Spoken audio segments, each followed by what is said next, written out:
Welcome to PR Talk, sponsored by the PRSA of Oregon. This is your host, Amy Rosenberg, founder of Veracity and author of A Modern Guide to Public Relations. Help other people find our podcast by subscribing, rating, giving us a review, or sharing on social media. Thanks for tuning in. Hi, I have Rand Fishkin here. Hi, Rand. Hi, Amy. Thanks for having me. Yeah. So just to tell everybody, I think a lot of people know who Rand is, but just to give everybody a heads up, he is the founder of SparkToro, and that is a software that helps you pick out audiences. And of course, PR people could use that. So later on, we're going to talk about that and how we could use lots of different software rather than media databases. And then other people might recognize Rand because he founded Moz, which is a different software that we could talk about later. But first, I know you have a huge following and your followers are very dedicated. So just, I don't know, give us an update on what you've been up to. I'm sure people will be interested. And then, of course, tell us about your company. Sure. Absolutely. So let's see. What have I been up to? I have been staying home and quarantining because this pandemic is raging out of control in the United States. And that's the safe and responsible thing to do. But yeah, we launched our software, our product this year in April, aka the worst time to launch a new company in 100 years, maybe. Yeah. Whoops. Oh, well. Yep. So that's, it's been relatively exciting. I think that, obviously I wish that we could have launched maybe last year or maybe next year, but timing was what it was. We raised some money in 2018 after I left Moz, and, I brought my co-founder on board, Casey. We spent about the last year and a half building the product and then launched it this year. And yeah, so basically this year has been building features and supporting customers and doing lots of email and webinars and podcasts and remote electronic forms of communication. Hi, guys. It's Amy, essentially cutting myself off here. I was just a chatty Cathy that day. I must not have had any social interaction. And I always get like this with my search crew. But there are a few great parts to this episode that I am going to save because they actually will not translate to today because we recorded this in December. So look forward to some new shorter episodes featuring Rand. I did, however, save the political conversation we had at the end. Even though it's old, I thought it was still interesting. And really, isn't everything Rand says interesting? I've been calling it the Wall Street Journal problem, right? Where essentially there's a bias from a lot of the executives who hire PR firms to get into prestige publications that are likely to have little to no marketing impact for their companies. Right. And it's expensive, meaning not to buy. I mean, that's expensive, but to hire a PR firm to do that work, it's going to cost you. It's going to cost you and you're going to have almost no return on investment. And so then you're going to assume PR is a bad investment. And in fact, this is all your fault. So, right. I think you have to think about this differently. And I really learned this lesson at my last company at Moz, where we did make a large, I think it was low six figures, but a six-figure investment in a PR firm with essentially the goal of pure prestige publication coverage. And at the time, the reasoning in our head was we need to be on the radar of more decision makers, and decision makers must read and be impressed by big media mentions. And I can tell you that the PR firm executed reasonably successfully on the campaign. We were in many, I would say sizable technology and Seattle. That's where the company's based. Publications. We were in plenty of, big nationwide papers, and the impact on our web traffic, on our subscribers, on our metrics was literally nothing. We could not really wait. So this is really interesting because Are you saying, so are you saying no impact, or are you saying, did you at least get some impact from local Seattle coverage, or no? So from the local Seattle coverage, the best thing that we got was more people applying for our jobs.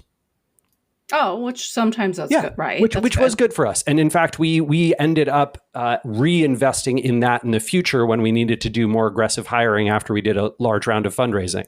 So that turned out to be a sort of unintentional side effect that was positive. But because Moz is a software as a service business that targets professional marketers who focus on SEO. And these were professional marketers who focused on SEO in 2010, 11, 12. So, a decade ago, at a time when SEO was far less well-known and less popular than it is. The industry was much smaller and more niche. And those people were not reachable through publications like, what were we in? Business Insider and TechCrunch. Yeah. So the only reason, I'm not surprised that the local coverage didn't help, the national coverage didn't help because, we do know that a lot of those people don't give links. That's number one. Links out to increase your SEO. I know you know all about this, Rand, but I'm just explaining to PR people that we need sometimes, a lot of our clients at Veracity, their only goal is to increase their SEO. And so we're not. I have great news for you, Amy. Okay. What is it? It is my opinion, and I think there's some very substantial data to back it up, that links are no longer nearly as important as they once were. And brand mentions that clearly associate the company with words and phrases that Google can index are extremely important. Okay. So that's really helpful because as we were working on this and building our media list, because we have to look at, this is where we want to talk about software. And we are having to talk also about audiences, which SparkToro can help with that. So, but as a PR firm here, we have to use different softwares to build our lists because they don't have all of the metrics we need for websites to know which websites to pitch. And so we look at that really detailed, and that's something that I can measure, DA or what have you, domain authority. But it's really hard to tell a client that the link is not as important when you don't get the link. And so with building these media lists, we're very detailed where we say, they do not give links. They do like this, that, or whatever. This happens with your link, right? Because we can't keep having this conversation with our clients that are disappointed that they're not getting links. And so when I go back to a client and say, well, brand mentions do help, this, that, and the other, it doesn't sound like concrete to me. Like I'm a kind of person, and I think a lot of decision makers and clients are, I need it black and white. I need it a yes or a no. Like, does this help or not? And so, Mike Rosenberg, who obviously is well-versed in search engine marketing he's the founder, or no, I'm the founder. He's the CEO of our company, Veracity. He always says, no, it is good. It helps. And it's like, I don't know. I don't see it. So you're telling me it has something changed, or it really is good for SEO? So over the last decade, Google has invested much more effort in artificial intelligence and machine learning algorithms. And what that really means is instead of like a team of engineers selecting which inputs go into the ranking system, you instead have machines selecting which ranking elements should be weighted and how in order to produce results that deliver the best experience for searchers. Mm-hmm. Right. Okay. So essentially there's a learning algorithm. It's the same way like Facebook decides what news content to put in your news feed at the top, or Instagram decides what photo to show at the top of your feed. Right. They decide that not based on human editors going through and being like, well, this picture looks nice. Right. Mm-hmm. They look at your past behavior. Right. They look at, oh, well, boy, it sure seems like when Rand posts a photo, Amy engages with it. So let's put Rand's photos, let's weight Rand high in Amy's algorithm on Instagram, that kind of thing. the same system is applied in Google's ranking results. So if Google's ranking system see, oh, when people search for topic X, they're looking for accounting software, or they're looking for, I don't know, massage therapy in Seattle, right? We see that when these results are at the top, searchers tend to be very satisfied, right? They click those results. They don't come back to the search. They don't choose a different result. They don't change their search. They don't, leave unsatisfied. They don't modify their query, all those kinds of metrics. So they're looking for searcher satisfaction. Mm-hmm. And over the past decade, one of the things that has been absolutely the case is that Google's algorithms have observed, and we can show this through lots of experiments and examples that I did over my tenure at Moz, that in fact, when you receive mentions of your brand, especially alongside what I would call positive coverage of what you do, right? Mm-hmm. So it's not just, getting a mention for whatever your accounting software, but having the the New York Times says leading accounting software provider so-and-so. Now you have got something, right? Now you've got high credibility source mentioning you, talking about you, referring to you as an important, player in a space. Google makes that association. In many cases, that non-link from the New York Times is going to be far more meaningful for your rankings for accounting software than a link from, 10 different, tiny outlets that have, that are mostly pay-to-play coverage. Oh, yeah. So let me ask you this. So you said that the algorithm has changed over the last decade, and you did this PR with this other firm at Moz maybe a decade ago. So do you think that it would have helped you now? Or do you think that it was just not your audience? Let's see. I think that it would have helped. Even the work that we did with them would help now more than it helped then because of the sort of SEO bump that the company would have received from it. And I also think that if I were to do that again for a company like Moz, I would focus on what are my goals, right? And really? Instead of my goals, right? So what, if I sat down with 2010 Rand, who, he would have said nebulous things, right? CEO of Moz in 2010 Rand would have said nebulous things like, well, I want more brand coverage. I want more decision makers knowing about us. Those are very poor reasons for a software as a service, a self-service software as a service business to invest in PR. If I had said, I want more job applicants in the Seattle area, boom, that is a real goal, right? And if I said, measurable. Yeah, if I said, I want more people searching for Moz in Google to learn more about us. Okay, measurable goal. We can look at branded search over time. We can see that when we get mentions in certain publications where people were previously unfamiliar with us, they go and Google us. Boom, now we get branded search. Branded search is correlated with not just traffic, but with free trials and with engagement and more people on our email newsletter list, which have a lifetime value that we can measure, all those kinds of things.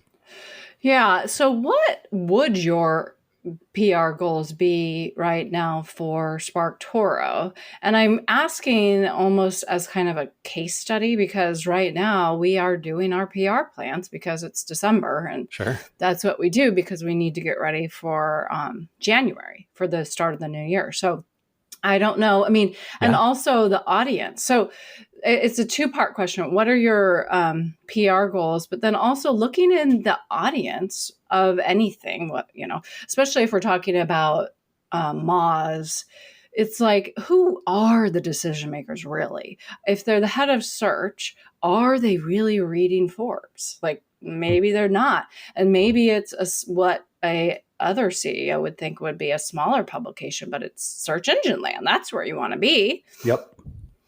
This is why, one particular number to me is the most important number in the selection process for outreach pitches. And when I say outreach pitches, I mean PR, but I mean outreach of all kinds. And that is essentially, does the audience that I need to reach engage with this person or publication, and to what degree? Right? So I want to know that if I am attempting to reach, for example, chemical engineers in the UK, what percentage of them actually read The Guardian? Is it 4%? Is it 12%? Is it 81%?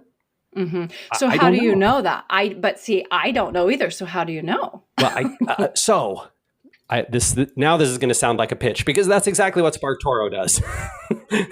So what SparkToro does, right, is it essentially has this this way of searching, right? These different ways of searching, but you can essentially fill in a sentence, right, that says, so my audience uses these words in their profile, and I'm going to select, I'm going to type in chemical engineer, and then I perform a search, and SparkToro will essentially go through its index of about 75 million public web and social profiles, and then tell me how many are in its index. So I have, SparkToro today has 3,964 people whose profiles include chemical engineer. And of those, we know that 8.8% engaged with the American Institute of Chemical Engineers, which is at CHENECTED. That's a fantastic, super memorable name. Way to go, American Institute of Chemical Engineers. Right. So that's essentially, they are following, I think it's pronounced connected, with a CH, connected on one or more social channels, Facebook, Twitter, Instagram, LinkedIn, etc., or visiting the website aiche.org. Okay. So there you go. Right now, okay, that's probably a really good target. Can I get in their newsletter? Can I get on their podcast? Can I pitch an article to them?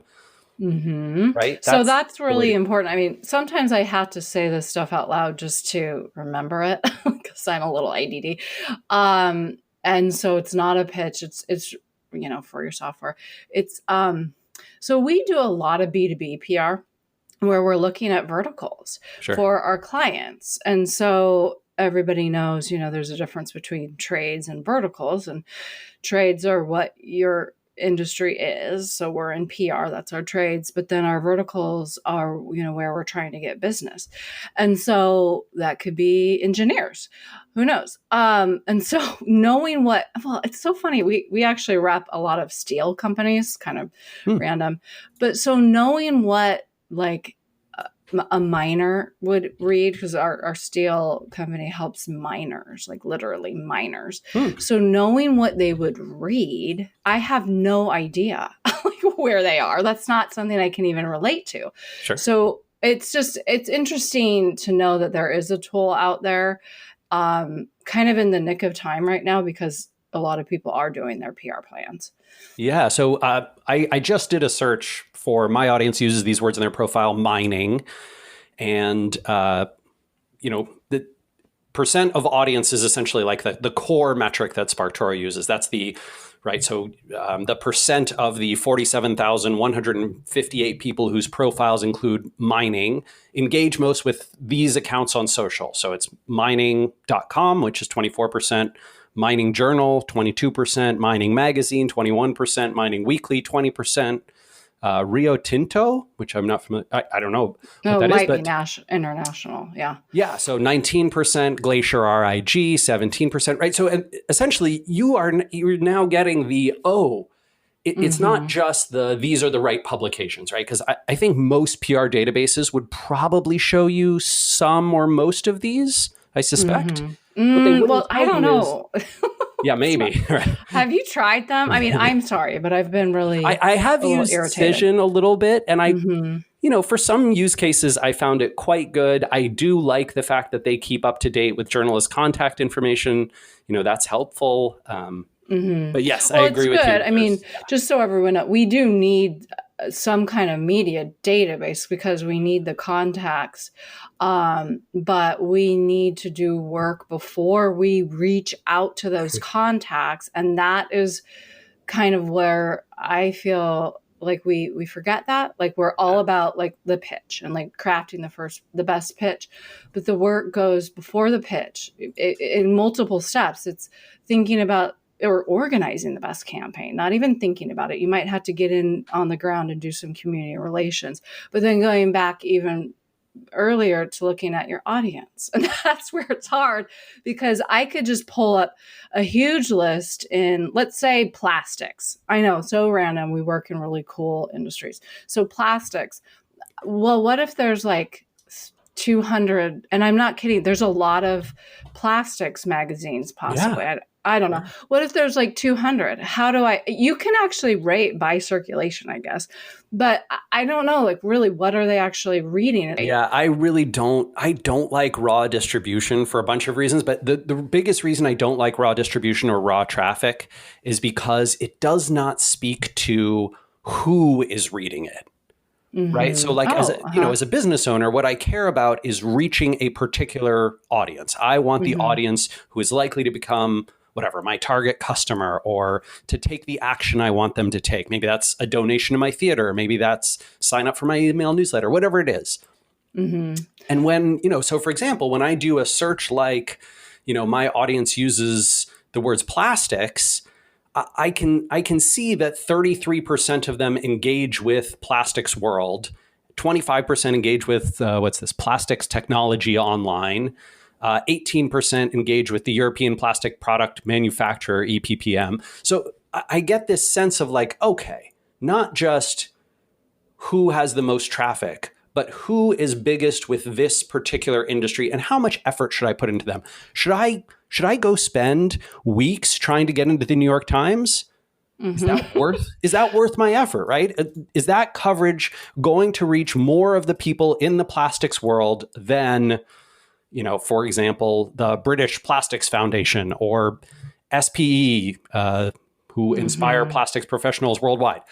Right. And the answer is no. New York Times is like way down on the list. Where's New York Times? They are, here we go, 13%. 13% of this audience engages with the New York Times. That's, so 3 times as many engage with Plastics World. Yeah. So to me, this also helps with client management. So like managing expectations. So just knowing what you're getting yourself into ahead of time, knowing what is important, and then managing those expectations. So even if you're just looking, for instance, at the plastics list, because by the way, a lot of PR people, I'm not messing with clients that have expectations like, I just want to get into the New York Times. Like I'm not taking that account. Right. Smart. And I think a lot of people aren't, hopefully. But we still need to manage expectations within, let's say, plastics coverage. Sure. So like it's just really hard to be in PR sometimes when you have really some good hits and you show your client the good hits and then they say, well, what about X, Y, and Z? And it's like, really? Okay. So now I got to go back and see why X, Y, and Z didn't pick us up.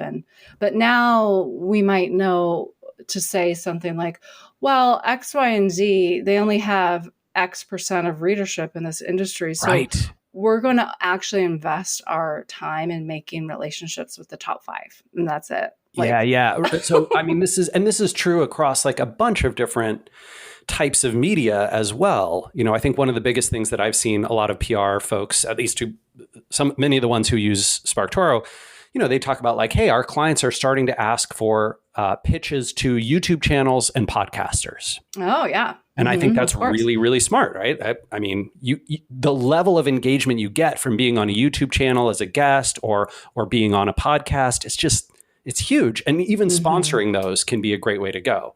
But, you get the same frustrating that, what maybe the New York Times or the Wall Street Journal problem, right? The prestige publication challenge where it's like, hey, I want to be on 3M's Science of Safety podcast. That's huge, blah, blah, blah, blah, blah. And then you go and look and you're like, yeah, guess what? Among plastics followers, like we're talking about 3% of the audience listens to that podcast or engages with it online versus Chemical Week at 9%.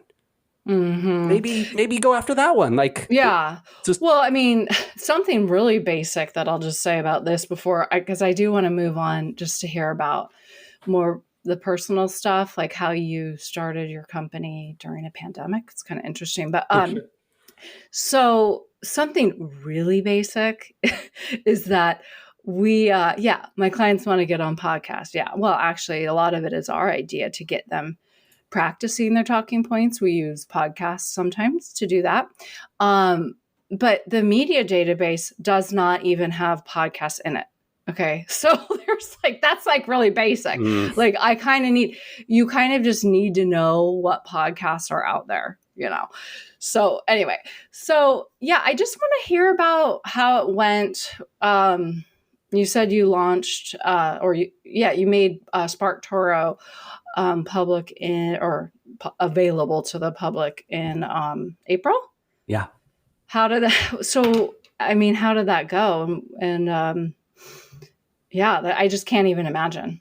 It was, you're right. It was a little brutal. I mean, let's see. So basically our plan initially was to launch at the start of March, but the pandemic was so overwhelming and scary and just, sucking all the oxygen out of the room. And so we basically decided to wait a few weeks. What we did instead is at the end of February, we started sending our early invite list, the email, the folks who had signed up to say, like, notify me when it's available. Mm-hmm. We started privately inviting those folks in groups of 500 to 1,000 every day or couple of days.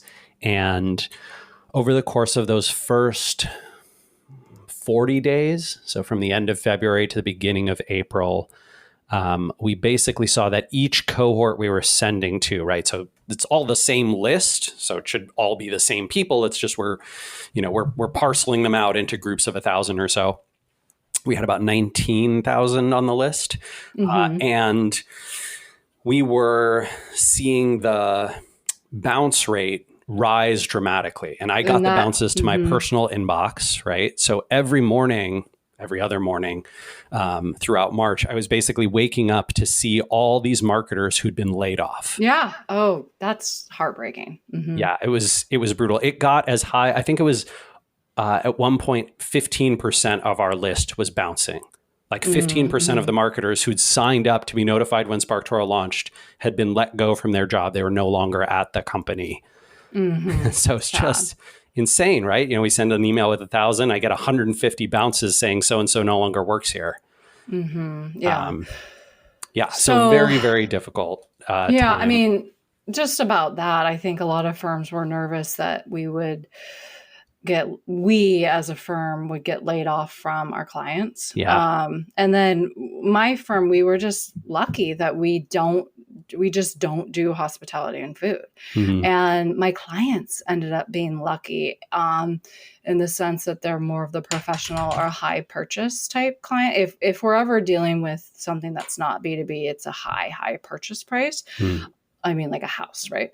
So the market just stayed, and I think this is a longer talk about where we are in society and who is actually being affected by this, because the people that are being affected are maybe not our clients or not marketers even, unless they're in food and hospitality. So anyway, so what did you guys do then? So we basically looked at our finances and, we'd raised some money in the middle of 2018 and looked at the landscape and determined, well, you know what, there's enough space to have a conversation about, a new product launch that we think we can pull this thing off. And also we can't wait forever, right? We have to launch at some point. We're already a little behind our target, and we need to start making some money, even if it's a very small amount. So let's get this product out there. We did our official launch on April 22nd and basically have been growing since then. I think the one thing that's very true for this year is that, well, two things. One is, given the pandemic, I am surprised at how well SparkToro has done. Like a lot of people, a lot of agencies and firms, PR firms included, have subscribed, and that's been amazing. It's also the case that I think churn has been a little bit higher, and we've seen churn and recidivism both high. So meaning, people like sign up, use this for a client or use this for a project, cancel their account, and then a month or two later, sign back up again. Oh, they're like, oh, I need this now. Yeah, they're like, oh, I have another PR plan. Yeah, I need to do this again. So funny. that really is very heartwarming to me. I think we've had, so we have not quite 500 customers. And SparkToro is self-service. It's a low price point. So, makes sense that we'd have a reasonable number, but I've had almost 500 customers, and I think almost 10% of those have resubscribed once in the last, whatever it is, 10 months, 9 months. Mm-hmm. Yeah, that's good, especially not bad now. And the last thing I'll say about this is that you are, I don't want to say you're used to failure, because obviously you're not. No. Just think about where you are and where you came from, and especially where Moz is today. But I just started reading your book, Lost and Founder. Oh, cool. And the very beginning of the book, I don't want to give it away, but I mean, you're talking about, debt collectors and like real problems. And so this probably isn't something you can't handle, I guess, is what I'm saying. I do appreciate that, now in, I turned 40 last year, right? And I am a little more mature, a little more able to handle the ups and downs of, the challenging psychology that comes with being a founder, especially in a, bad economic environment. Moz had, one of its big software launches that, we sort of raised some money for very early in Moz's life, like 2007, raised some money for the company and put out a product literally the day Lehman Brothers collapsed in 2008. Mm-hmm. Yeah, so, it's just the way things go. Like we started our company. Oh, I started my company by myself in the middle of a recession, and people said, well, that's weird. Like, what, are you crazy? It's like, I don't know. I don't know any other way. I'm sure you understand, right? It turns out my understanding is that this year, new business registrations are at their highest point in the last 30 years, which is extraordinary, right? I mean, it speaks to how many people have been laid off, but I think it also speaks to the resiliency of people and their willingness to take risks and try to build something on their own instead of trying to go get a job. Well, I just think when you use that word resiliency, that's what I was thinking about with you, because you had a tough start launching Moz, but then you persevered. And I kind of was just wondering do you think that one of the reasons you were able to persevere is because your mother was an entrepreneur as well? Is that correct or not? Yeah, she was. That's right. Yeah. So she started a small business marketing agency here in the Seattle area in 1981. So do you think that possibly her mentality of that kind of the entrepreneurial mentality helped you just stay in the game? Yeah. I wouldn't be surprised if that was part of it. It's really tough to know like what drives a person to be the way that they are. But I would certainly attribute at least some of my entrepreneurial nature to the fact that I sort of grew up, all three of us kids did, like grew up, going to school and then going to her office after school and hanging out for a few hours there and, to be well behaved and let her do her work and then go home. Mm-hmm. Yeah. So that's how we kind of were raised in a way, but the businesses were in the house. So there was just a lot of creativity going on. But anyway, that feels like a Mother's Day campaign.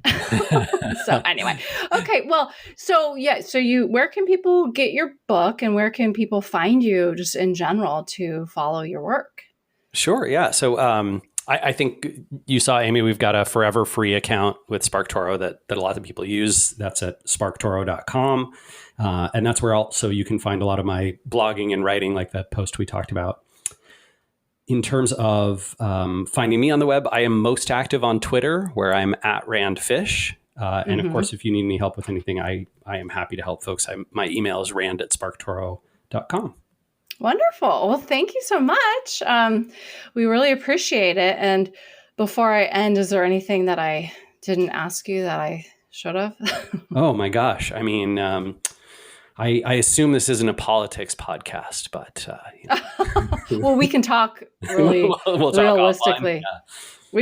We can talk realistically. We're the kind of people that we don't really care what anybody thinks about us. So, that's great. I think our clients are kind of like that too. So, yeah. some people are breathing a sigh of relief, or they did yeah. I mean, in November, right? Even, I think even if you're someone who supported the current administration, up until whatever the election, the last month has probably shown you that maybe these weren't the greatest of folks, right? Not the most gracious of losers or the most thoughtful of legal challenge builders or any of those things. And I'm pretty dismayed to see the total abdication of responsibility and playing a role on the coronavirus front. I think that's going to make for a dark couple of months, which is why we're just going back into super lockdown mode.